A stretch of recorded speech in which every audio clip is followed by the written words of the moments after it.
হে আদমের সন্তানরা, শয়তান যেভাবে তোমাদের পিতামাতাকে জান্নাত থেকে বের করে দিয়েছে, তেমনি করে তোমাদেরও সে যেন প্রতারিত করতে না পারে।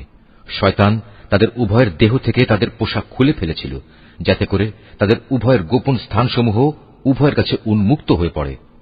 মূলত সে নিজে এবং তার সঙ্গী সাথীরা তোমাদের এমন সব স্থান থেকে দেখতে পায় যেখান থেকে তোমরা তাদের দেখতে পাও না। যারা আমাকে বিশ্বাস করে না, তাদের জন্য শয়তানকে আমি অভিভাবক বানিয়ে দিয়েছি।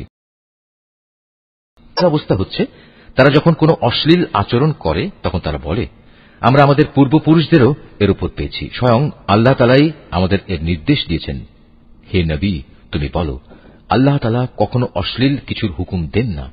তোমরা কি আল্লাহ তাআলা সম্পর্কে এমন কিছু বলছো যার ব্যাপারে তোমরা কিছুই জানো না? তুমি আরো বলো, আমার মালিক তো শুধু ন্যায় ইনসাফের আদেশ দিচ্ছেন। তার আদেশ হচ্ছে প্রতিটি ইবাদতেই তোমরা তোমাদের লক্ষ্য স্থির রাখবে, তাকেই তোমরা ডাকো, জীবন বিধান একান্তভাবে তার জন্যই খালেস করে। যেভাবে তিনি তোমাদের প্রথম সৃষ্টি করেছেন সেভাবেই তোমাদের আবার সৃষ্টি করা হবে। অতঃপর একদল লোককে তিনি সঠিক পথ দেখিয়েছেন, আর দ্বিতীয় দলটির উপর গুমরাহি ও বিদ্রোহ ভালোভাবেই চেপে বসেছে। এরাই পরবর্তী পর্যায়ে আল্লাহ তাআলাকে বাদ দিয়ে শয়তানদের নিজেদের অভিভাবক বানিয়ে নিয়েছে। এ সত্ত্বেও তারা নিজেদের সঠিক পথের উপর মনে করে। হে আদম সন্তানরা, তোমরা প্রতিটি ইবাদতের সময়ই তোমাদের সৌন্দর্যমণ্ডিত পোশাক গ্রহণ করো, তোমরা খাও এবং পান করো, তবে কোনো অবস্থাতেই অপচয় করো না, কেননা আল্লাহ তাআলা অপচয়কারীদের কখনো পছন্দ করেন না। হে নবী, তুমি বলো, আল্লাহ তাআলার দয়া, সৌন্দর্যমণ্ডিত পোশাক এবং পাক পবিত্র জিনিস খাবার খাওয়া তোমাদের জন্য কে হারাম করেছে? এগুলো তো আল্লাহ তাআলা স্বয়ং নিজেই তার বান্দাদের জন্য বের করে এনেছেন। তুমি বলো, এগুলো হচ্ছে সাধারণত পার্থিব পাওনা, কিন্তু কিয়ামতের দিন বিশেষভাবে এগুলো ঈমানদারদের জন্য নির্দিষ্ট থাকবে। এভাবেই আমি জ্ঞানী সমাজের জন্য আমার আয়াতসমূহ খুলে খুলে বর্ণনা করি।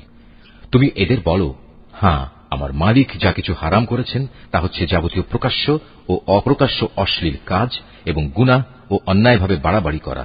তিনি আরো হারাম করেছেন আল্লাহর সাথে অন্য কাউকে শরীক করা, যার ব্যাপারে তিনি কখনো কোনো সনদ নাজিল করেননি, এবং আল্লাহ তাআলা সম্পর্কে তোমাদের এমন সব বাজে কথা বলা যার ব্যাপারে তোমাদের কোনোই জ্ঞান নেই। প্রত্যেক জাতির জন্যই তার উত্থান পতনের একটি সুনির্দিষ্ট মেয়াদ রয়েছে। যখন তাদের সে মেয়াদ আসবে তখন তারা এক দণ্ড বিলম্বও করবে না, তেমনি তারা এক মুহূর্ত এগিয়েও আসবে না।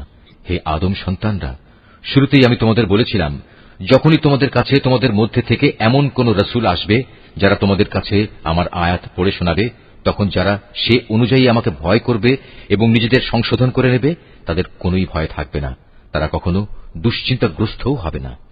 আর যারা আমার আয়াতসমূহকে মিথ্যা প্রতিপন্ন করবে এবং বড়াই করে এর সত্য থেকে মুখ ফিরিয়ে নেবে, তারাই হবে জাহান্নামের অধিবাসী।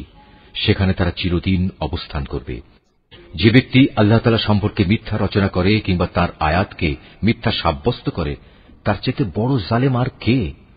এরা হচ্ছে সেসব ব্যক্তি যারা কেতাবে বর্ণিত দুর্ভোগের তাদের নিজেদের অংশ পেতে থাকবে। এমনি ভাবে তাদের মৃত্যুর সময় তাদের কাছে আমার ফেরেশতারা যখন এসে হাজির হবে, তখন ফেরেশতারা বলবে, বলো, তারা এখন কোথায় যাদের তোমরা আল্লাহ তাআলার বদলে ডাকতে? তারা বলবে, আজ তারা আমাদের ছেড়ে সরে গেছে। তারা সেদিন সবাই নিজেদের বিরুদ্ধে সাক্ষ্য দিবে, তারা সত্যি কাফের ছিল। আল্লাহ তাআলা বলবেন, তোমাদের আগে যেসব মানুষের দল, জিনের দল গত হয়ে গেছে, তাদের সাথে তোমরাও আজ সবাই জাহান্নামের আগুনে ঢুকে পড়ো।